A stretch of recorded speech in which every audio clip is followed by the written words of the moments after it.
morning. You're all experienced reporters, and you understand this is a dynamic, ongoing investigation and a tragic, tragic situation. So I'll go through the details. I'll share with you everything I have, and we'll answer all the questions you may have.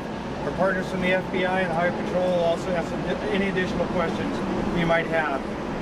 Tonight at 11:20 p.m., Sheriff's 911 received multiple calls of shots being fired at the Borderline Bar and Grill in Thousand Oaks. Our first sheriff's unit arrived on scene. 3 minutes later, there was also 2 Highway Patrol officers on scene who had been on a local traffic stop and heard the traffic and responded right away. Approximately 3 minutes later, a Highway Patrol officer and a sheriff's sergeant made entry into the borderline because they heard shots being fired and felt there might be additional victims inside. Upon going through the front door, the sheriff's sergeant was struck multiple times with gunfire. The Highway Patrol officer stepped back and secured the perimeter until additional units arrived, and he rescued the sheriff's sergeant out of the line of gunfire. When additional units arrived, including SWAT personnel, agencies from the Oxnard Police Department, the Simi Valley Police Department, the Ventura Police Department, additional officers from the Highway Patrol, they made entry into the Borderline Bar and Grill. They found 11 victims that had been killed. The suspect, who we believe was the only suspect, was dead inside. And there were multiple other victims of different levels of injury inside that were rescued from the scene and taken to local hospitals. In addition to the victims inside, and the numbers are upwards of 10 to 12, additional victims with minor injuries fled the scene on their own and took themselves to local hospitals. We have not identified the suspect yet. Our partners from the FBI were on scene almost immediately to help us with the identification process and with crime scene processing. We have no idea if there is a terrorism link to this event or not. As you know, these are ongoing investigations, and that information will come out as soon as we're able to determine exactly who the suspect was and what motive he might have had for this horrific event. I'd be happy to answer any questions you might have. How's your sergeant doing?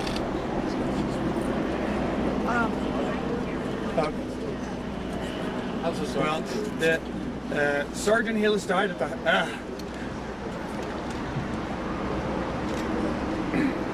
Sergeant passed away at the hospital about an hour. I only mentioned might be terrorists because that's where we all go these days when we have multiple shootings like this. There's no reason for it, and we have this horrific death. I have nothing to lead me to believe, or the FBI, that there is any terrorism link here, but we certainly will look at that option. I'm sorry? What do you mean by device? We've heard reports that there was, people thought there were smoke bombs that were going on. There's some initial reports that a smoke bomb might have been used. We have not done anything yet. We actually have called in our bomb team to go in through. We have a couple bomb dogs here that are checking the area, but we haven't found any other explosive device or confirmation that there was a smoke device. What does that make you think if there was? Hindsight and speculation is pretty easy. You would think if someone throws a smoke device that it was certainly more of a planned attack and not something spontaneous. Can you tell us about the sergeant? How long was he on the force? Anything about it? Sergeant Hillis was on the force for 29 years, was looking to retire in the next year or so. He was a Moore Park resident and is survived by his wife and his son. What is his name? Ron Hillis, H-E-L-U-S. Sir, 1,000 hours. Well, you know, the question is Thousand Oaks is a safe community. What do I make of this? I make that it's a horrific incident. It's part of the horrors that are happening in our country and everywhere. And I think it's impossible to put any logic or any sense to the senseless. Sheriff, did the suspect shoot it out with officers, or did he take his own life? Do we know what happened? When the officers made entry, the suspect was already deceased. There were 11 victims. I will not count the suspect as a victim, the suspect, and then Sergeant Helis. So 11 victims. So 12. 11 victims, the suspect, 12, and Sergeant Helis makes 13.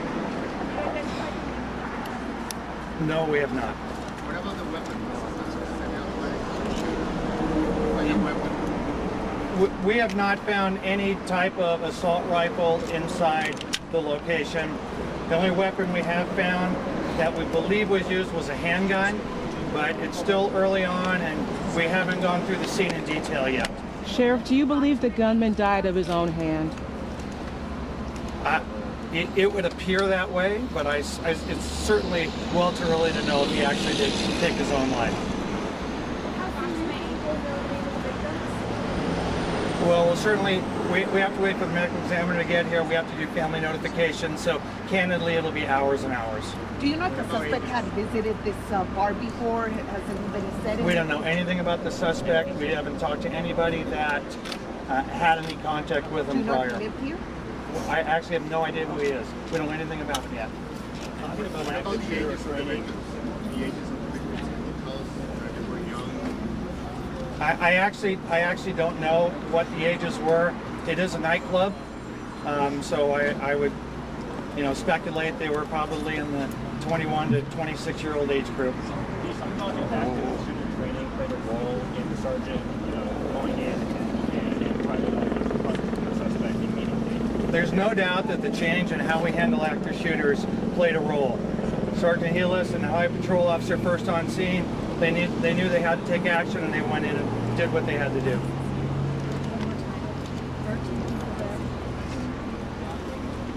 Yes, 13. We don't know how many are injured because they went to separate hospitals.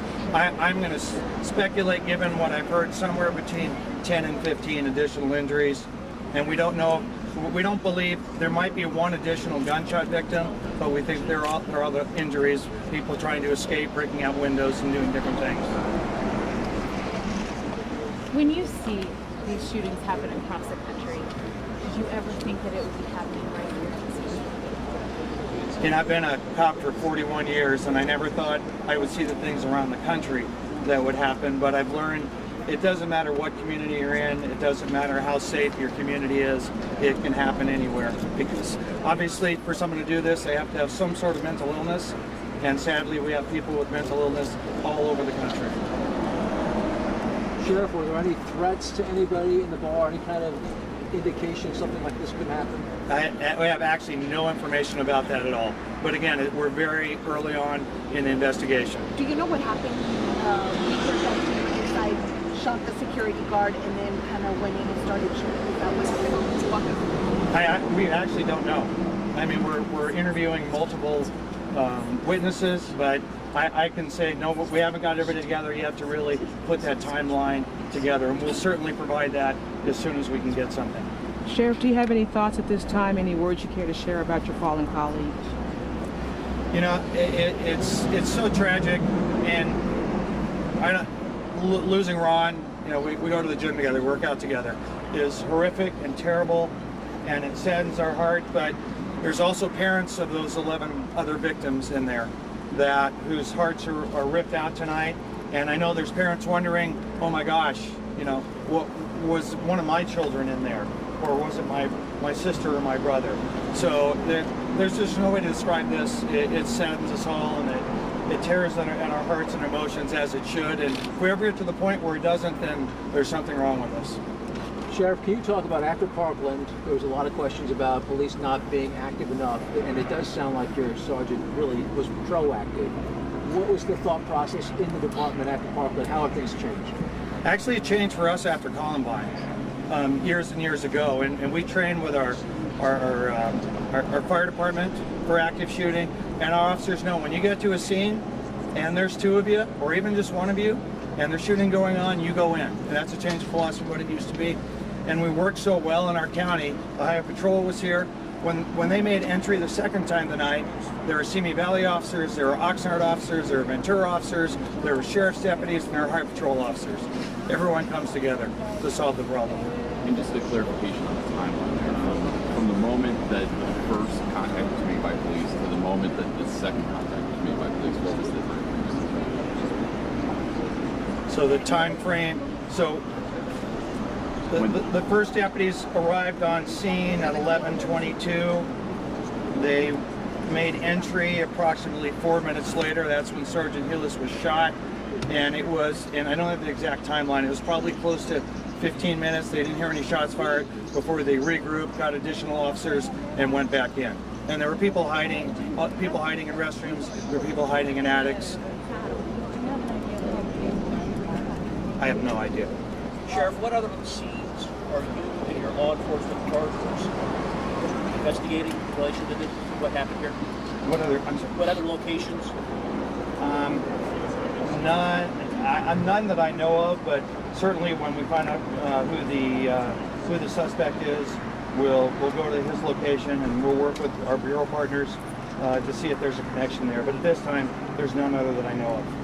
Was the suspect armed with multiple weapons, or was it just Right now, as far as we know, there was only one handgun, but that could certainly change as we do a more thorough search of the building. And can you clarify? You said the suspect was down when authorities entered the building. The suspect was down with a gunshot wound when the officers went into the building. Yes. And the deputy was shot by the suspect after making. We don't know who shot the deputy. They never shot the victim. We don't know who shot anybody at this point. Sheriff, can you describe the suspect, age, Caucasian? I probably shouldn't comment on that at this time.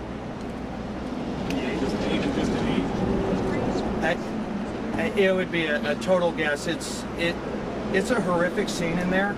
There is blood everywhere, and the suspect is part of that. And I didn't want to get that close and disturb the scene and possibly jeopardize the investigation.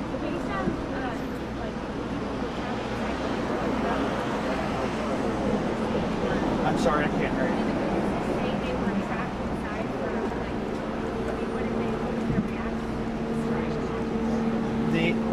They're being interviewed by our investigators. I honestly don't know exactly what they said at this point. I wanted to get out information as soon as I could to you, and we'll continue to follow up. I have no idea what happened inside there.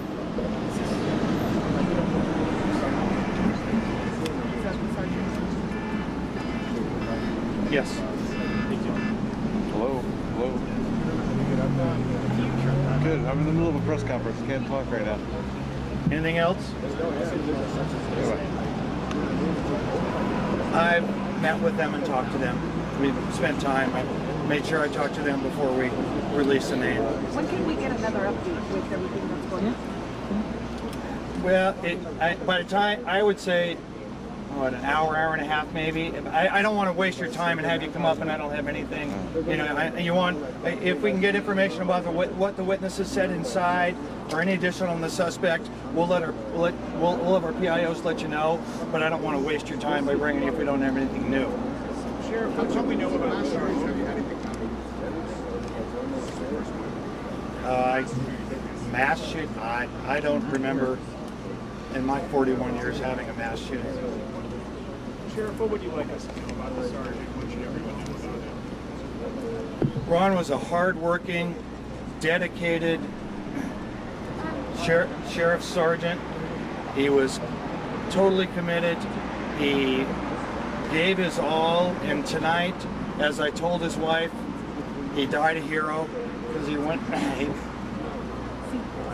went in to save lives, to save other people. Sheriff, one question here, and for those parents who are waking up to this and who are going to be frantically looking for for their children, relatives, friends. What should they do right now? Where should they go? What should they call? Can you talk us through that? I believe we have a victims hotline, and the PIOs will give you the victims hotline number where they can call to check and just make sure.